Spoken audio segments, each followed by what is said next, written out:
जी, आज हम बात करते हैं राउल्ट्स लॉ की कि राउल्ट्स लॉ क्या है। यहाँ से आज हम अपना टॉपिक स्टार्ट करते हैं।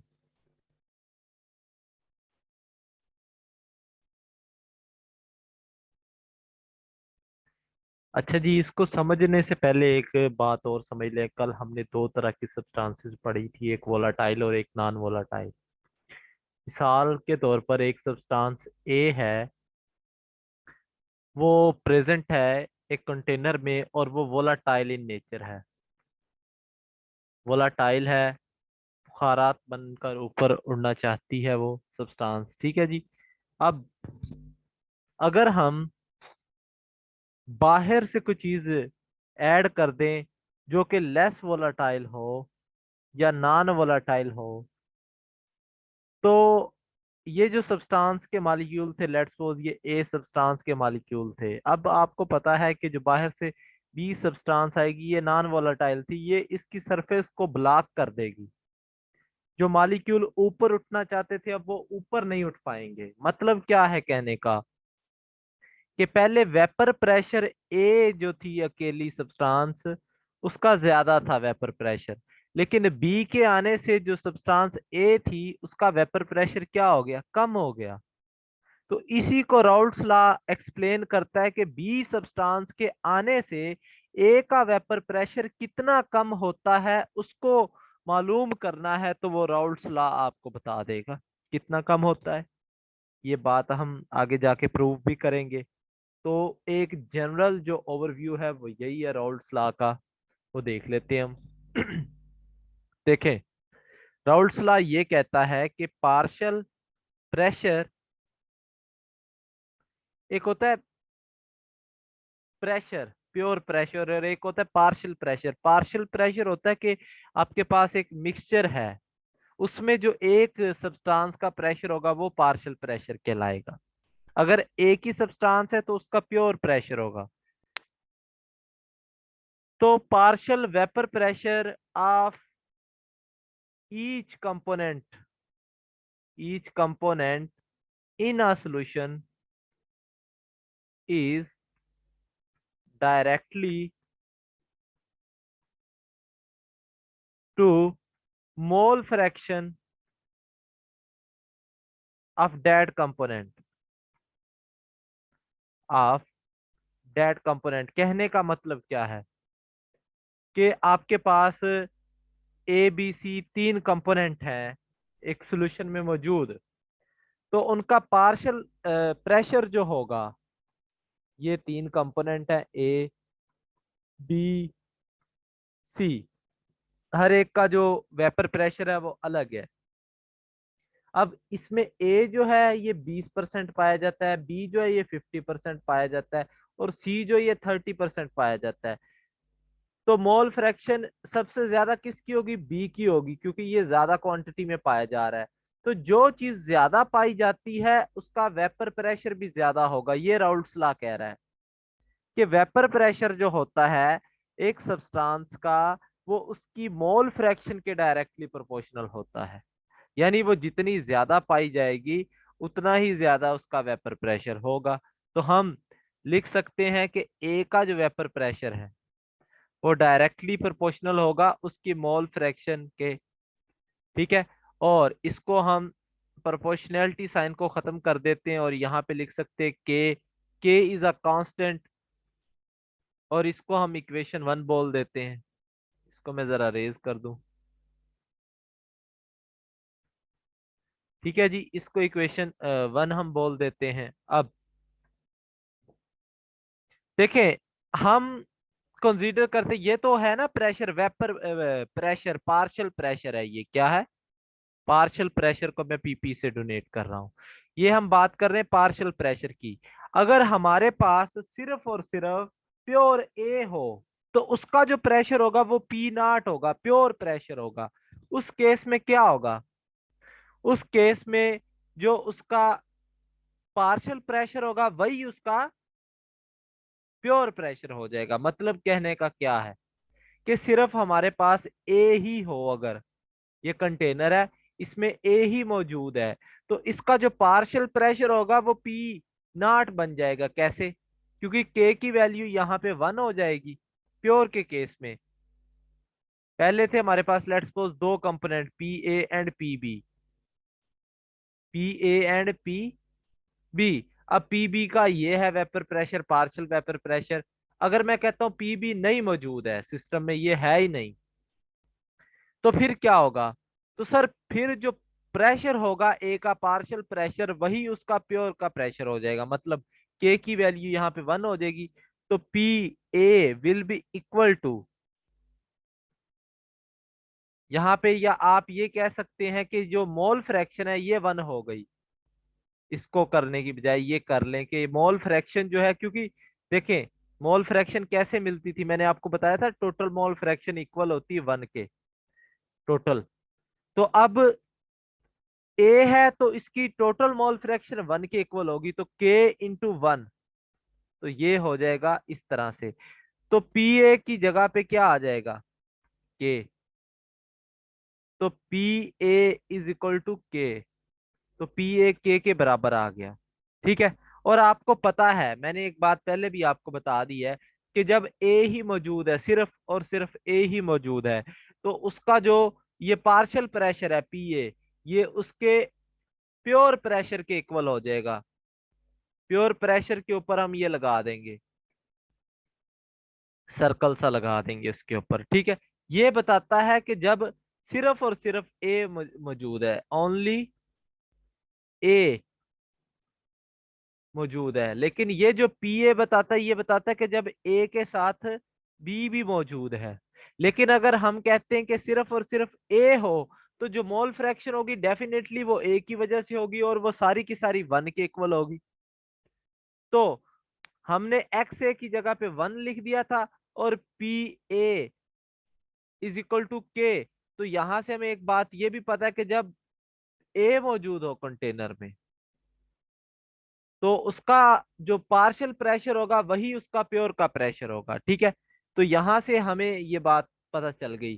तो इस के की जगह पे हम ये लिख सकते पी ए नॉट। क्यों? क्योंकि आपको यहाँ पे नजर आ रहा है कि P A is equal to के, तो पी ए किसके इक्वल होगा? पी ए नॉट के। तो आप P A is equal to P A not लिख सकते हैं। ठीक है। और ये आपके पास प्रूव है। और अगर आप मोल फ्रैक्शन की टर्म में लिखना चाहते हैं, तो इसके साथ मल्टीप्लाई कर देंगे एक्स ए को। तो एक्स ए को यहाँ पे आप मल्टीप्लाई कर देंगे। मतलब क्या है इन सब का? आसान कर लेते देखें। ये इसका हमारे पास फार्मूला प्रूफ होकर आ गया है, पी ए नॉट एक्स ए। अब देखिए ये जो प्रेशर है ये पार्शियल प्रेशर है, और ये जो है ये प्योर प्रेशर है। प्योर जब अकेला ए था, प्योर वेपर प्रेशर ऑफ ए। और ये मोल फ्रैक्शन किसकी है? ओनली ए, ओनली ए की मोल फ्रैक्शन है, सिर्फ और सिर्फ। अब कहने का क्या मकसद है कि मैंने आपको पहले भी एक बात बताई थी कि जब ए अकेला मौजूद था, तो उसका जो प्रेशर था वो था पी ए नॉट, और लेट्स सपोज वो था 100। जब आपने उसके अंदर बी भी ऐड कर दिया, तो इसका जो प्रेशर है वो कम हो गया है, बी के ऐड होने से लेट्स सपोज 80 हो गया है। तो अब प्रेशर कितना कम हुआ है आप देख सकते 20 का। तो इसको राउल्ट्स लॉ बताता है कि प्रेशर कितना कम होता है, लोअरिंग इन वेपर प्रेशर कितना हुआ है, लोअरिंग इन वेपर प्रेशर कितना होता है। तो ये राउल्ट्स लॉ एक्चुअल में इस बात को बताता है और प्रूव करता है। ठीक है जी। अब ये फार्मूला हमारे पास आ गया है। हमें पता है कि पी ए नॉट एक्स ए के इक्वल है। यानी आप किसी भी सब्सटेंस का पार्शियल प्रेशर निकालना चाहते हैं, तो पार्शियल प्रेशर इक्वल होगा मोल fraction of A multiplied by total pressure. तो जितनी मोल फ्रैक्शन होगी उसके टोटल प्रेशर से मल्टीप्लाई कर देंगे, तो उसका पार्शियल प्रेशर निकल कर आ जाएगा। अब आपको ये बात पता है कि एक्स ए प्लस एक्स बी, अगर हम दो कंपोनेंट की बात करें ये वन के इक्वल होता है, सोल्यूट और सॉल्वेंट की बात कर लें चले, तो यहां से एक्स ए किसके इक्वल होगा, वो होगा वन माइनस एक्स बी के। तो यहाँ पे हम इक्वेशन वन में ये वैल्यू पुट कर देते हैं। यहाँ से हम एक और फार्मूला इसका डिराइव करने जा रहे हैं, तो ये हमारे पास हो जाएगा P A not minus P A not X B, ये मैंने अंदर मल्टीप्लाई भी कर दिया है, इसकी जगह पे हमने ये वैल्यू पुट की थी, ये वन माइनस एक्स बी, और अंदर मैंने ये जो बाहर पी ए नॉट था इससे मल्टीप्लाई भी कर दिया। अब देखना यहाँ पे एक फार्मूला निकल कर आएगा। कौन सा फार्मूला? अब जो यहाँ पे है, जो कॉमन आ रहा है वो हम देख लेते हैं। देखें जी, P A not X B को मैं इधर ले आया हूं, और ये यहाँ पे इसको इधर ले आते हैं हम, पी ए। अब यहाँ पे एक बात नोट करनी है आपने, कि ये जो प्रेशर था ओरिजिनल प्रेशर था, यानी जब अकेला ए था प्योर प्रेशर था, ओरिजिनल प्रेशर, ये वो प्रेशर है जब सिर्फ और सिर्फ, यानी जब दो या दो से ज्यादा कंपोनेंट थे। पार्शियल प्रेशर है ये, पार्शियल प्रेशर। अब यहां पर ना एक बात आप नोट कर लें, कि मैंने आपको बताया कि पहले 100 प्रेशर प्रेशर था, पी ए नॉट था 100, जब आपने बी कंपोनेंट डाला तो उसका जो पार्शियल प्रेशर निकल कर आया 80 हो गया।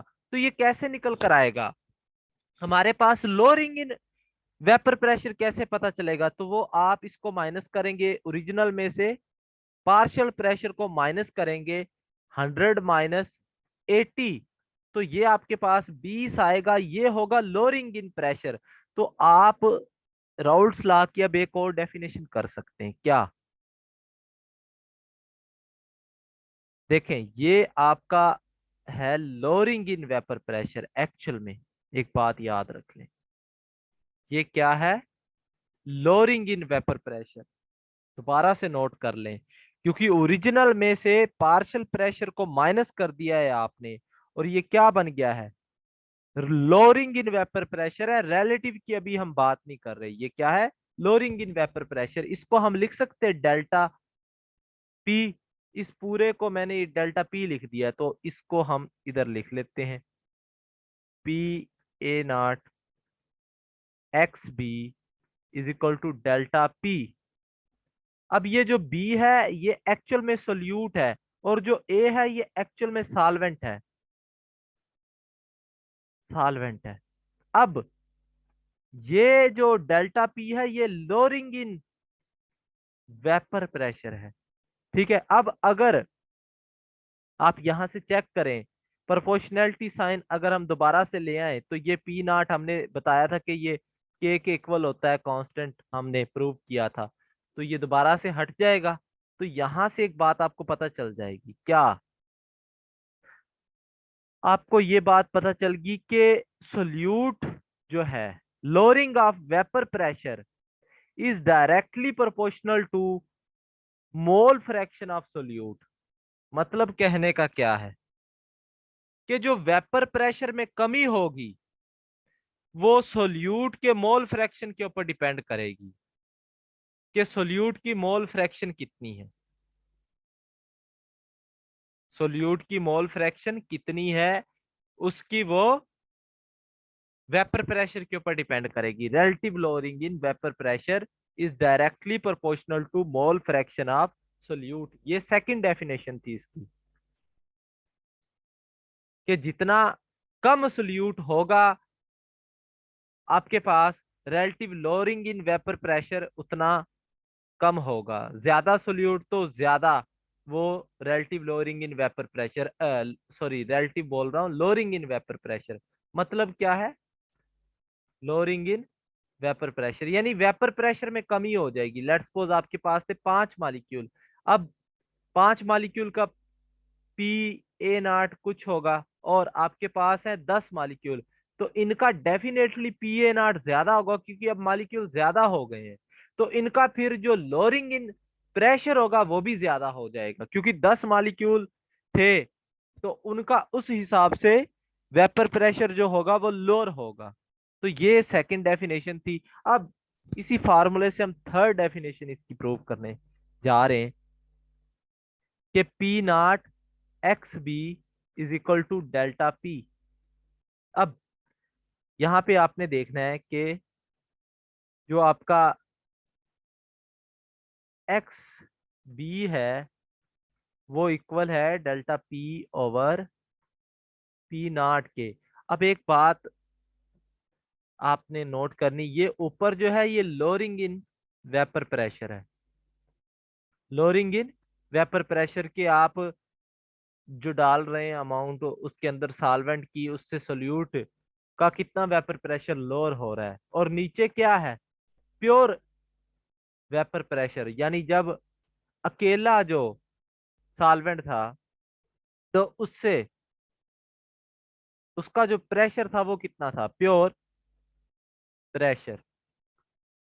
अब आपने रिलेटिव का वर्ड यूज करना है, क्यों जी? क्योंकि आपने टोटल से डिवाइड कर दिया है, उसके रिलेटिव में बता रहे हैं। अब आप लिखेंगे relative, relative lowering in vapour pressure is equal to mole fraction, is equal to mole fraction of solute, जो सोल्यूट होता है उसकी फ्रैक्शन ऑफ सोल्यूट के इक्वल होता है। मतलब इसका क्या है, बहुत आसान है कि वेपर प्रेशर में कमी जो होगी वो जितना ज्यादा सोल्यूट होगा उतनी ही वेपर प्रेशर में क्या होती जाएगी, कमी होती जाएगी।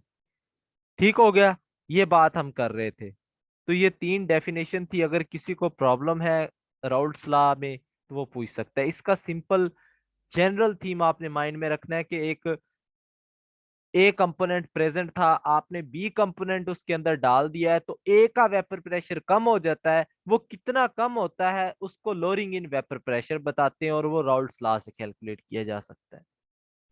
ठीक है जी। एक्चुअल में ये इसका बेसिक थीम था राउल्ट्स लॉ का। इसके बाद हम बात करते हैं, आगे देखते हैं कि आइडियल और नॉन आइडियल सॉल्यूशंस कौन से होते हैं, उनकी हम बात करते हैं। या पहले हम थोड़ा सा कोलिगेटिव प्रॉपर्टीज की बात कर लें, उसी में से फिर हम आगे आइडियल और नॉन आइडियल सॉल्यूशंस जो होते हैं, और एक ग्राफ चलें वो आगे बता दूंगा आपको आइडियल के केस में क्या है और नॉन आइडियल। अच्छा, हम अब बात करते हैं कोलिगेटिव प्रॉपर्टीज की। कोलिगेटिव प्रॉपर्टीज, देखे ये ऐसी प्रॉपर्टीज होती हैं जो डिपेंड करती हैं नंबर ऑफ सोल्यूट पार्टिकल्स पे। सोल्यूट पार्टिकल्स के ऊपर ये डिपेंड करती हैं। They do not depend on, do not depend on shape, size और नेचर ऑफ पार्टिकल्स। ठीक है जी, ये साइज, शेप या नेचर ऑफ पार्टिकल पे डिपेंड नहीं करती। ठीक हो गया जी, कि नेचर से मुराद है कि कौन सी किस्म का सोल्यूट आप ले रहे हैं, आपने किस किस्म का लिया, पोलर लिया, नॉन पोलर लिया, ये उस बात पे डिपेंड नहीं करती। ये डिपेंड करती हैं कि आपके पास नंबर ऑफ सोल्यूट पार्टिकल्स कितने हैं, सोल्यूट के पार्टिकल्स कितने हैं उन पे ये डिपेंड करती हैं जस्ट। अब एक बात याद रख लें, हमारे पास मेन चार हैं, और भी हो सकती हैं, जैसे हमारे पास है lowering, lowering in vapour pressure. अब ये लोअरिंग नहीं है, रिलेटिव लोअरिंग है, याद रखिएगा। लोअरिंग इन वेपर प्रेशर जो है ये कोलिगेटिव प्रॉपर्टी नहीं है, लेकिन relative lowering in vapour pressure है, ये कोलिगेटिव प्रॉपर्टी है, क्योंकि ये जो होता है सोल्यूट के ऊपर डिपेंड कर रही है, याद रखिएगा। और boiling point is not a colligative property but elevation elevation in boiling point is a colligative property, elevation in boiling point। और इसके अलावा depression in freezing point, depression in freezing point. इसके बाद ऑस्मोटिक प्रेशर, ऑस्मोटिक प्रेशर जो होता है ये भी आपके पास कोलिगेटिव प्रॉपर्टी है। ये चारों हमने वन बाय वन डिस्कस करनी है, ठीक है जी। ये एक तो आप याद रख लें। इसी के साथ मैं अब आपको थोड़ा सा कॉन्सेप्ट देता हूँ आइडियल और नॉन आइडियल सॉल्यूशंस का। पहले हम देखते हैं आइडियल सॉल्यूशन। देखिए आइडियल सॉल्यूशंस वो सॉल्यूशंस होते हैं विच फॉलोज राउल्ट्स लॉ, जो राउल्ट्स लॉ को एट एनी कंसंट्रेशन, जो राउल्ट्स लॉ को फॉलो करते हैं, ठीक है जी। वो आइडियल सॉल्यूशन है। इनको हम समझने की कोशिश करते हैं। मैं आपको मिसाल देता हूं कि हमारे पास है प्योर ए, यहाँ पे इसका वॉल्यूम है V1, और यहाँ पे हमारे पास प्योर बी है, इनका आपस का बाड है BB, और यहाँ पे ए है, इनका आपस का बाड, और इसका वॉल्यूम है V2। अब आइडियल सॉल्यूशन अगर ये हो तो इनको आप मिक्स कर रहे हैं, इनकी मिक्सिंग होगी। अब ए के दरमियान इंट्रक्शन है। केमिस्ट्री की एक खूबसूरती यही है कि old bond breaks and new bonds are formed, यानी ओल्ड बॉन्ड जो होते हैं वो टूटते हैं और नए बॉन्ड जो होते हैं वो बनते हैं। तो ओल्ड बॉन्ड तोड़ने में डेफिनेटली एनर्जी देनी पड़ेगी। जो नए बॉन्ड बनते हैं उनमें जो एनर्जी होती है वो रिलीज होती है। बांड बनने में एनर्जी रिलीज होती है, बांड टूटने में एनर्जी देनी पड़ती है आपको, ठीक है। अब ये ए बांड टूटेगा और ये बी बांड टूटेगा। लेट्स सपोज इसमें एनर्जी रिलीज होती 20, सॉरी एनर्जी देनी पड़ती 20, यहाँ पे एनर्जी देनी पड़ती 30। तो ये दोनों मिलकर बांड टूट गया है और एक नया कंपाउंड ए बी बना देते हैं। और अब इस केस में एनर्जी कितनी रिलीज होनी चाहिए सर, क्योंकि बांड बना है। तो अगर तो इसमें एनर्जी 50 की रिलीज होती है इन दोनों को मिलाकर, फिर ही ये आइडियल सॉल्यूशन होगा। मतलब कहने का क्या है सर, सिंपल, बहुत आसान है कि ये जो इंट्रक्शन रख रहे थे, ये जो अट्रैक्शन रख रहे थे आपस में, वही अट्रैक्शन ये वाला जो ए बी कंपाउंड रखेगा, फिर ये जाकर आपके पास क्या होगा, आइडियल सॉल्यूशन होगा। अदरवाइज ये आइडियल सॉल्यूशन नहीं होगा, ठीक है। यानी जितनी इनमें एनर्जी चाहिए थी हमें बांध को तोड़ने के लिए, उतनी ही एनर्जी जो नया कंपाउंड बन रहा है वो रिलीज करना उसको चाहिए, ठीक है जी।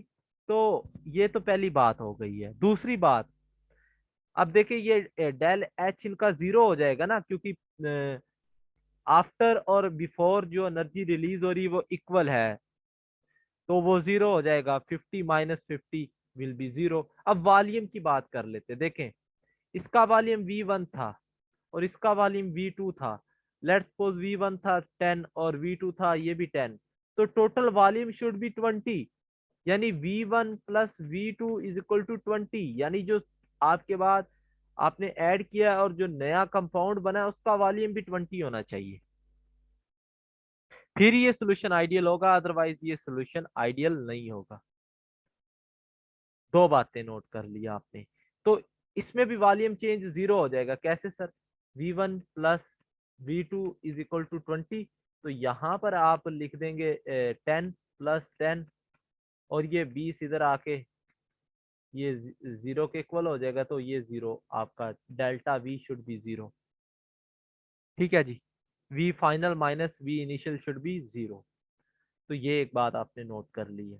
दो बातें आपने देख ली हैं क्या। अब वॉल्यूम कब चेंज नहीं होता, तभी चेंज नहीं होता जब कंपाउंड सेम इंटरेक्शन रख रहा हो, सेम जो फोर्सेस होती हैं इसमें जो फोर्सेस थी, इसमें जो फोर्सेस थी, वही इसी कंपाउंड में डिवेल्प हो रही हो, तभी वॉल्यूम चेंज नहीं होता। पते की बात बता रहा हूँ, आगे आपको काम आएगी। तो ये दो बातें आपने देख ली हैं, एक तो वॉल्यूम चेंज और दूसरा इंथाल्पी का चेंज, ठीक है। और तीसरा हमने देख लिया कि जो राउल्ट्स लॉ को फॉलो करे, ये जो होता है आइडियल सॉल्यूशन की पहचान है। तो ये बात आपने याद रख लेनी है। बाकी जो भी इसका रिवर्स कर देंगे वो नॉन आइडियल का केस हो जाएगा, ठीक है। इसका रिवर्स कर देंगे वो नॉन आइडियल का केस हो जाएगा।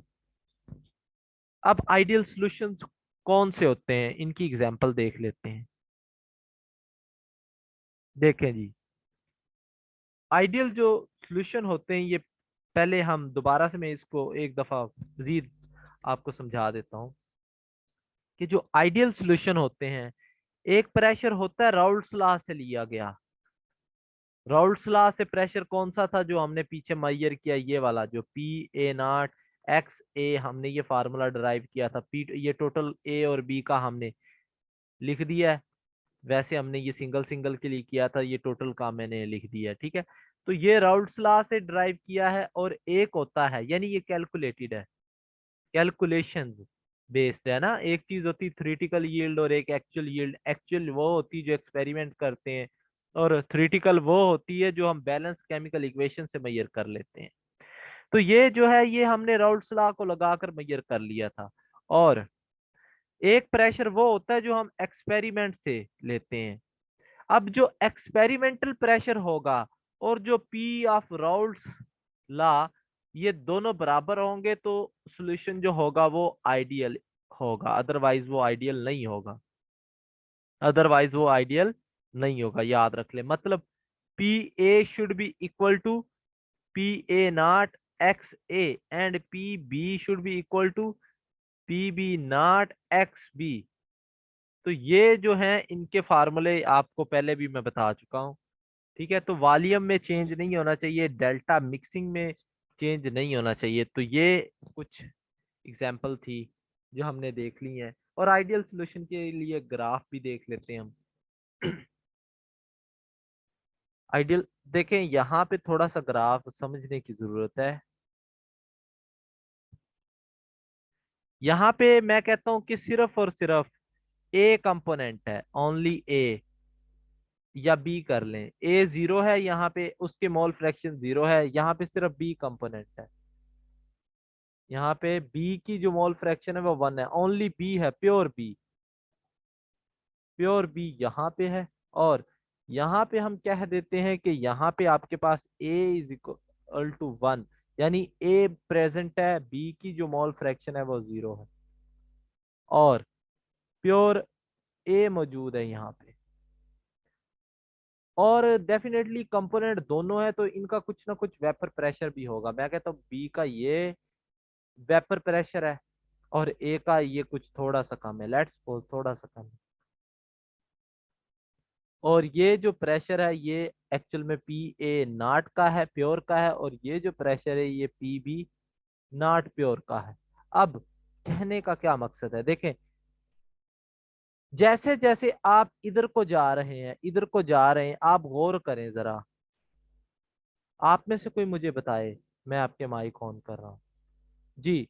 आप में से बताना है, ये मैं ग्राफ नीचे लेकर आ रहा हूँ, ए की मोल फ्रैक्शन बढ़ रही है या कम हो रही है जी, जल्दी से बताएं। ए की जो मोल फ्रैक्शन है वो बढ़ रही है या कम हो रही है? बढ़ सर रही कम है हो कम हो रही है। सर ए के बढ़ रही है। हाँ जी, तो बढ़ रही है ना। तो मतलब ए की मोल फ्रैक्शन बढ़ रही है। तो पहले भी हमने ये बात की थी कि एक जो चीज है, अगर हम प्योर बी मान लें, इसका वेपर प्रेशर ज्यादा है, आप देख सकते हैं कि बी का इससे ज्यादा है ए से। तो जब ए इसके अंदर आता जाएगा तो बी का प्रेशर जो होगा वो कम होता जाएगा। ये पीछे हम प्रूव कर चुके हैं ये बात राउल्ट्स लॉ के अकॉर्डिंग। तो ये इस तरह से लीनियर ग्राफ आ जाएगा। एक वक्त आएगा कि बी जो होगा उसका प्रेशर जीरो हो जाएगा, ठीक है जी। और इसी तरह यहाँ पे जो ए है उसको देख लें। आप जैसे जैसे आगे बढ़ते जा रहे, ए बढ़ता जा रहा है, बढ़ता जा रहा है, बढ़ता जा रहा है, बी कम होता जा रहा है, कम होता जा रहा है।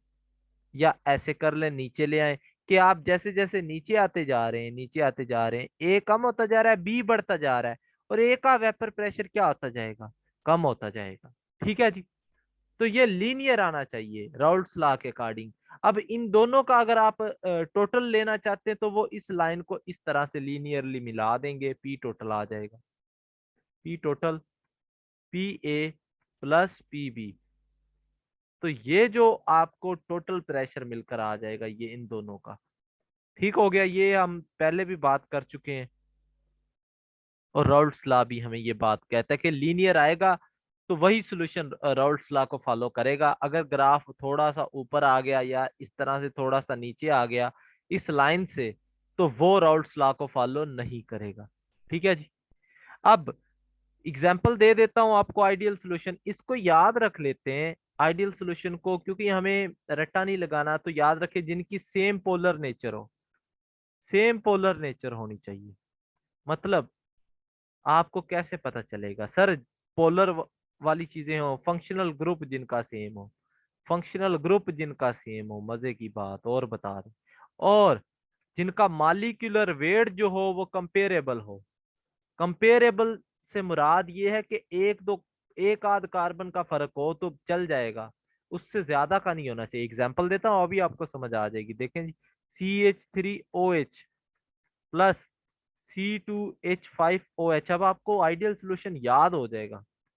देखिए जी, इसमें भी क्या है, OH, इसमें भी OH है, एक कार्बन का फर्क है, ये आइडियल सोल्यूशन है। ठीक है जी। फिर C, ये आपके पास ब्रोमाइड और क्लोराइड। अब देखिए ये चेन पूरी सेम है और हेलोजन फंक्शनल ग्रुप है, ये क्या हो जाएगा, आइडियल हो जाएगा। अब दो बातें जो मैंने ऊपर लिख दी इनको याद कर लें, आइडियल सोल्यूशन आपके बस में आ जाएगा मिनटों में। इसी की तरह और एग्जांपल देख लें, बेंजीन हो गया और टोलुइन, ये भी आइडियल सॉल्यूशन है। तो सेम पोलर नेचर और मालिक्यूलर वेट जो है वो सेम। अब नॉन आइडियल मैं नहीं करवा रहा क्योंकि नॉन आइडियल इससे टोटली अपोजिट है, उसके graph opposite and non ideal के, तो वो आपने देख लेना है। लेकिन टाइप्स ऑफ नॉन आइडियल हम बात करते हैं, आप लोग दोबारा से मीटिंग ज्वाइन करें, टाइप्स ऑफ नॉन आइडियल की हम बात कर लेते हैं।